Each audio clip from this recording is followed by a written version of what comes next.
इस बीच उत्तर प्रदेश में यमुना एक्सप्रेसवे के करीब जेवर में बन रहा इंटरनेशनल एयरपोर्ट अब निवेशकों का हॉटस्पॉट बन गया है। बड़ी संख्या में बड़े बड़े प्रोजेक्ट्स के साथ जो इन्वेस्टर्स हैं जेवर एयरपोर्ट के पास जमीन को तलाश रहे हैं, जिसकी वजह से जेवर एयरपोर्ट का जो आसपास की जमीनें हैं उनकी कीमत रातों रात 10 गुना तक बढ़ चुकी है। आप अंदाजा लगाइए, यहां सिर्फ कॉमर्शियल जमीन की कीमतें ही नहीं बल्कि जो रेजिडेंशियल इलाके हैं उनकी जो जमीनें हैं उनकी कीमतें भी आसमान छूने लगी हैं।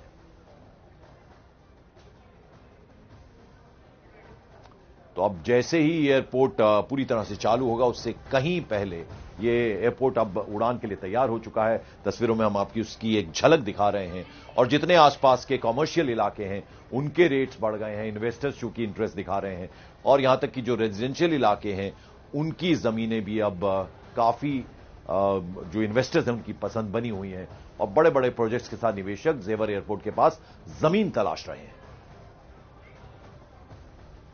जेवर में बन रहे नोएडा इंटरनेशनल एयरपोर्ट का असर अब जमीनों पर भी दिख रहा है।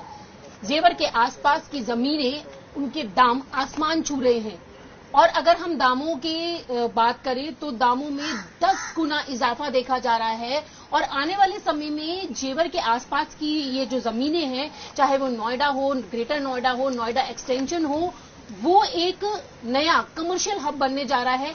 निवेशक जो हैं उनके लिए एक हॉटस्पॉट हो गई है वहां की जमीन। लोग वहां पर निवेश करने के लिए पहुंच रहे हैं। यहां तक कि कई कंपनियों के एमओयू भी हो गए हैं जो अपने आने वाले समय में वहां पर कंपनियां खोलने वाले हैं। और जिस तरीके से जेवर के आसपास की जो जमीनें, जहां कभी सन्नाटा पसरा रहता था, जहां पर लोग जाना पसंद नहीं करते थे, लेकिन अब इंटरनेशनल एयरपोर्ट के आने के बाद वहां पर लोग अपने कमर्शियल इस्तेमाल के लिए जमीनें खरीद रहे हैं। रेजिडेंशियल पर्पज से यानी कि अपार्टमेंट बनाने के लिए भी जो स्टेट्स वाले हैं वो जमीनें खरीद रहे हैं। तो आने वाले समय में देखा जाए तो उत्तर भारत का ये एक नया जॉब हब बनकर उभर रहा है और साथ ही साथ आने वाले 5 सालों में वहां पर लोगों के लिए रोजगार के नए जरिए जो हैं वो दिखाई देंगे। यहां आपको बता दें, इन्वेस्टर क्लिनिक के ओनर हैं हनी कात्याल। वो भी मानते हैं कि जहां कभी लोग आने से डरते थे वहां अब जमीन खरीदना एक ड्रीम बन चुका है। वहीं जेवर के विधायक धीरेन्द्र सिंह ने दावा किया कि जेवर में विकास की ये अभी सिर्फ शुरुआत भर है।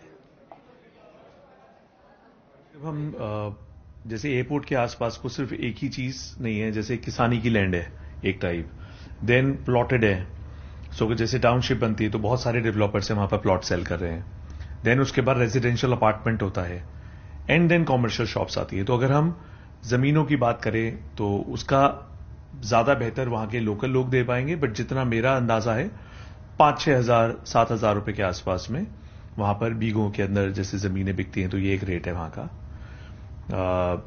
लेकिन अगर हम प्लॉट की बात करते हैं तो एक स्टैंडर्ड रेट मिनिमम लाख रुपए का वहां सेटअप हो चुका है। जब से एयरपोर्ट का प्रोजेक्ट आया तब से ये दोनों प्राधिकरण बच गए और आज फायदे में पहुंच गए।